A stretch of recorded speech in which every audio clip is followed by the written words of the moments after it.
আজকের এই প্রোগ্রাম থেকে আমাদের সম্মানিত সাবেক চেয়ারম্যান মহোদয় মোস্তাফিজুর রহমান ছোটকে এই প্রোগ্রামের পক্ষ থেকে ধন্যবাদ এবং মোবারকবাদ জানাচ্ছি। সিংহার শাবুকের মতন এই নন্দমার্কা মানুষের সামনে মুখোশ উন্মোচন করে দেওয়ার জন্য। সংগ্রামী সাথী ও বন্ধুগণ, আজকের এই প্রোগ্রামের প্রধান অতিথি বাংলাদেশ জামায়াত ইসলামীর কেন্দ্রীয় সাংগঠনিক সেক্রেটারি, খুলনা অঞ্চল পরিচালক, দলমত নির্বিশেষে ধর্মবর্ণ সকলের প্রাণপ্রিয় গ্রামগঞ্জ শহরনগর বন্দরের আবাল বৃদ্ধা সকলের নয়নের মণি, সাতক্ষীরা সদর 2 আসনের নমিনি, বিশিষ্ট ইসলামী চিন্তাবিদ মুহাদ্দিস আব্দুল খালেক। এ পর্যায়ে বক্তব্য রাখবেন বাংলাদেশ জামায়াত ইসলামী মনোনীত সাতক্ষীরা সদর 2 আসনের নমিনি মুহাদ্দিস আব্দুল খালেক। আমি মোদানকে বক্তব্য রাখার জন্য বিশেষ অনুরোধ জানাচ্ছি।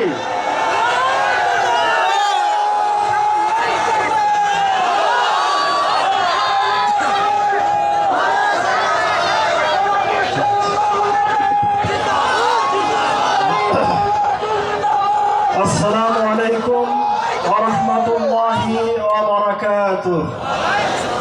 নাহমাদুহু ওয়া নুসাল্লি আলা রাসূলিহিল কারীম, আম্মা বা'দ। আজকের এই জনসমুদ্র, এখানে হাজার হাজার জনগণ, এই অনুষ্ঠানের আয়োজন যারা করেছেন সম্মানিত শ্রমিক ভাইরা, তাদের উদ্যোগে আয়োজিত এই সাংস্কৃতিক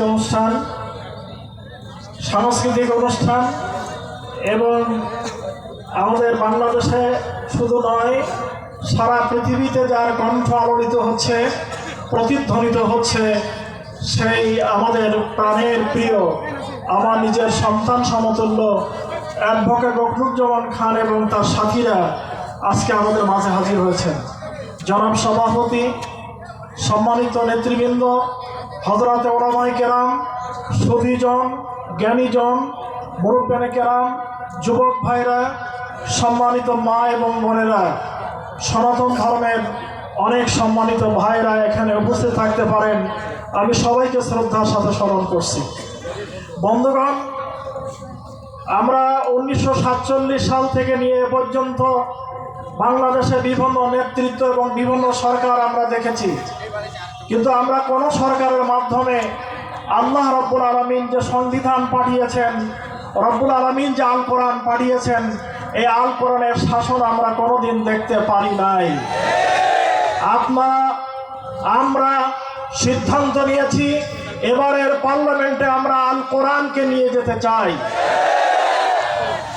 ইসলামী 8টি দল, যারা বড় বড় ইসলামী দল, তারা মিলে সিদ্ধান্ত নিয়েছে এবারের পার্লামেন্ট হবে কোরআনের পার্লামেন্ট, এবারের পার্লামেন্ট হবে রাসূলের আদর্শের পার্লামেন্ট, এবারের পার্লামেন্ট হবে খোলাফায়ে রাশেদার পার্লামেন্ট।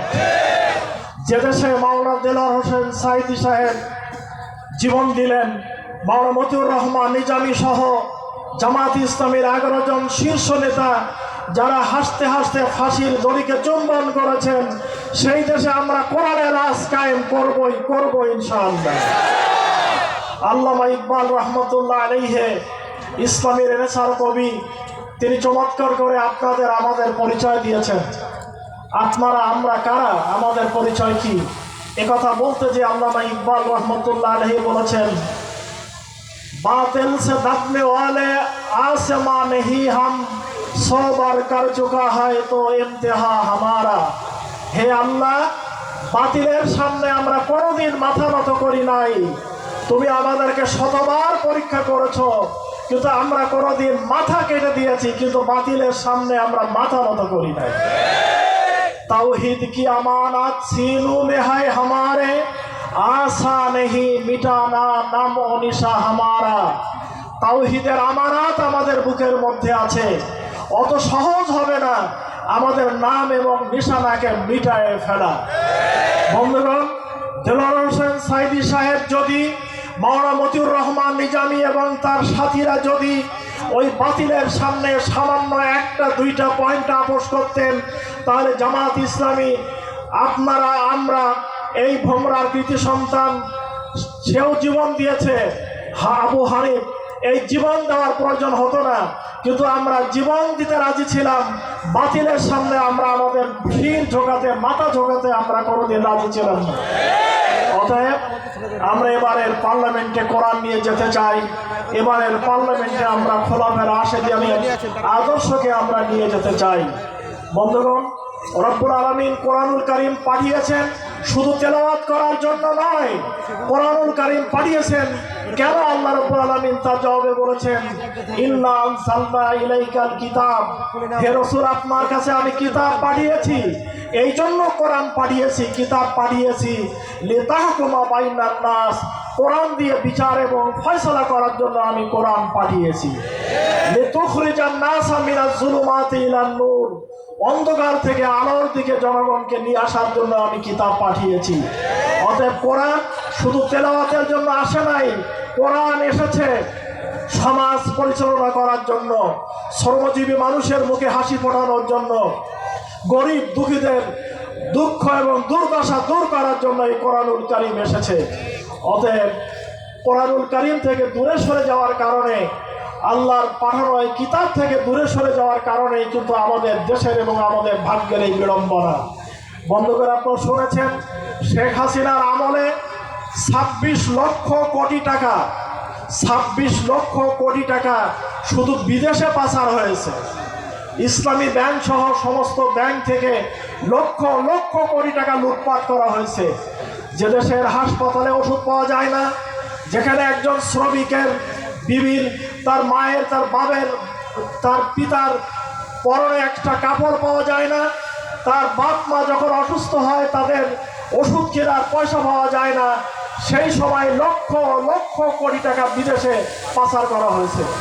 আমি আজকে ভোমরা বন্দরের একজন শ্রমিকের গায়ে হাত দিয়ে বলছিলাম, ভাই আজকে আয় করেছেন কত? উনি বলেন, আজকে 1 টাকাও আয় করি নাই। সন্ধ্যা হয়ে গেছে, মাগরিবের পরে, কোনো টাকা আয় করে নাই। আমি বলে, আপনি কি দুপুরবেলা খান নাই? বলে, হ্যাঁ খেয়েছি। কি দিয়ে খেয়েছেন? বলছে, লাউ তরকারি দিয়ে 2টো ভাত খেয়েছি। এই একজন শ্রমিক না, অনেক শ্রমিক ভাইরা হয়তো এইভাবে আজকে তারা কাজ পাননি, পকেটে একটা পয়সা নেই, বাড়ি যেতে হবে খালি হাতে। জানি না হয়তো রান্না হবে কিনা, ভাত হবে কিনা, তরকারি হবে কিনা আমার জানা নেই। অতএব এই লক্ষ লক্ষ কোটি টাকা যদি আজকে দেশে ইন্ডাস্ট্রি করা যেত, বন্দর উন্নয়ন করা যেত, শ্রমিকদের জন্য পৃথক কর্মের সংস্থান করা হতো, বেকার যুবকদের যদি কর্মের সংস্থান করা হতো, তাহলে এত লক্ষ কোটি টাকা আমাদের প্রয়োজন হতো না।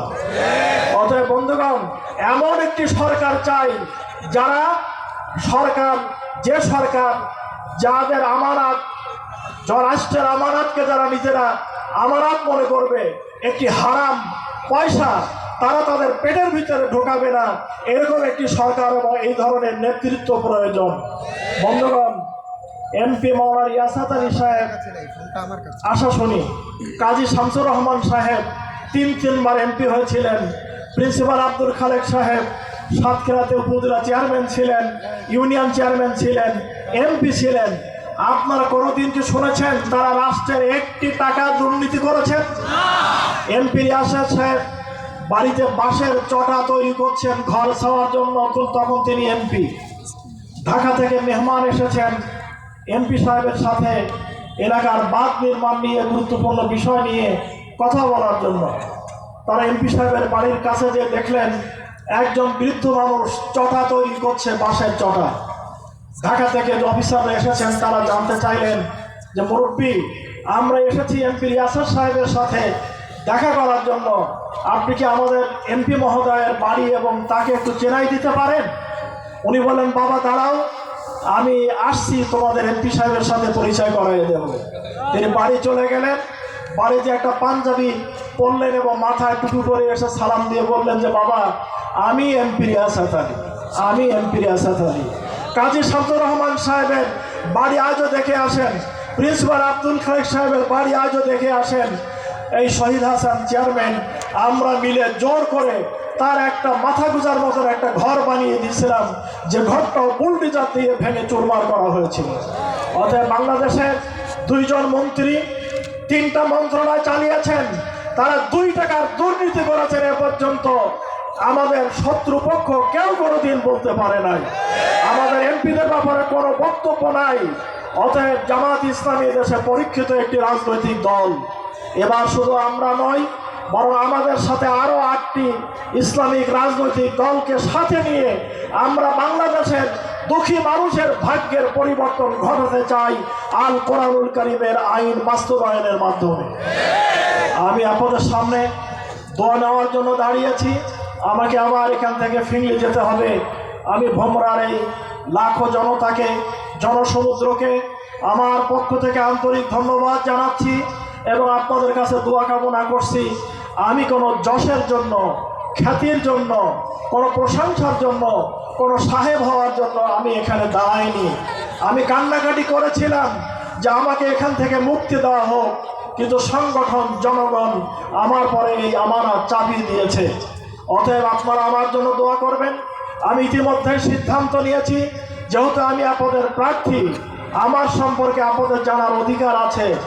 আমি ইতিমধ্যে আমার আব্বা এবং আমার আম্মার পক্ষ থেকে পাওয়া যেটুকু সামান্য সম্পদ আমার ভাগে এসেছিল, আমার বোনদের ফারাইজের অংশ দেওয়ার পর আমি এই অংশটি আজ 15 বছর যাবৎ সাদকা করে দিয়েছি। সব জায়গা জমিগুলো দান করে দিয়েছি, শুধু ভিটে বাড়িটা রেখেছি।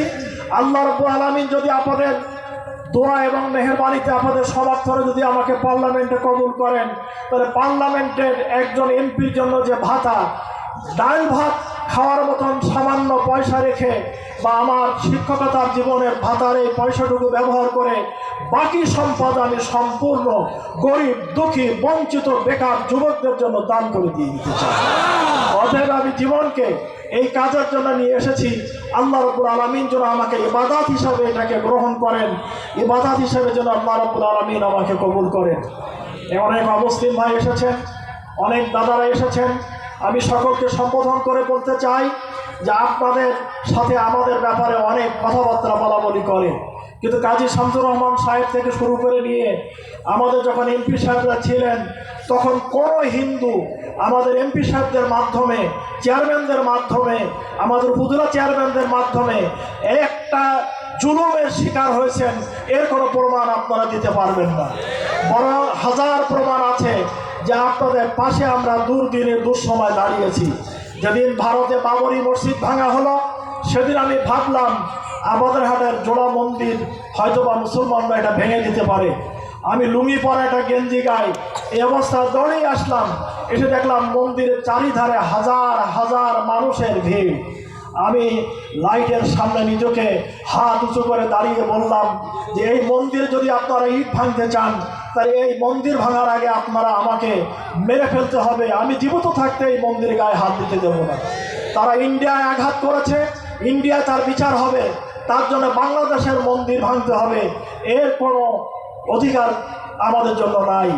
অতএব হিন্দু ভাইদের জন্য আমরা স্পষ্ট করে বলতে চাই, মুসলমানের জানমাল যেমন আমানত, আপনাদের জান, মাল, ইজ্জত, সম্মান, আপনাদের নারী পুরুষ সকলেই আমাদের জন্য আমানত।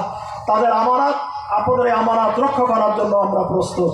আমি সবাইকে আবার আন্তরিক ধন্যবাদ জানিয়ে আমার বাবাজি রকনুজ্জামান একেবারে ঠাকুরগাঁ বাংলাদেশের ওই প্রান্ত থেকে ছুটে এসেছে আপনাদের মহব্বতে, আপনাদের কাছে সুন্দর গজল সঙ্গীত শোনানোর জন্য। সেও অসুস্থ, তার জন্য দোয়া করবেন। তার কণ্ঠকে আল্লাহ রাব্বুল আলামিন যেন শালিত রাখেন, মজবুত রাখেন। আল্লাহ রাব্বুল আলামিন তার কণ্ঠ থেকে যেন ইসলামের বিজয় ধ্বনি উচ্চারিত হয় এবং ইসলামী জজবা এবং প্রেরণা সৃষ্টির পিছনে তার গান যেন জীবন্ত হয়ে কথা বলে, এই দোয়া কামনা করে আপনাদের সকলকে আন্তরিক ধন্যবাদ জানিয়ে আমি আমার বক্তব্য এখানে শেষ করছি। আসসালামু আলাইকুম ওয়া রাহমাতুল্লাহি ওয়া বারাকাতুহু।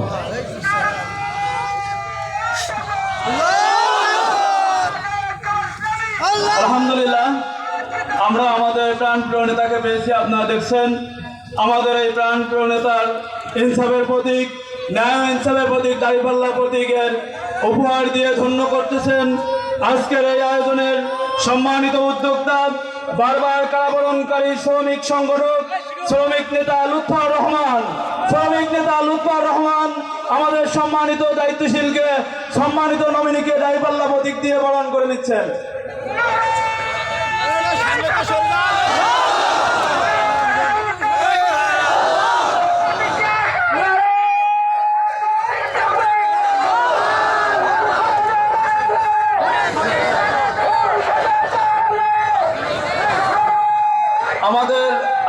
সাংস্কৃতিক অনুষ্ঠানের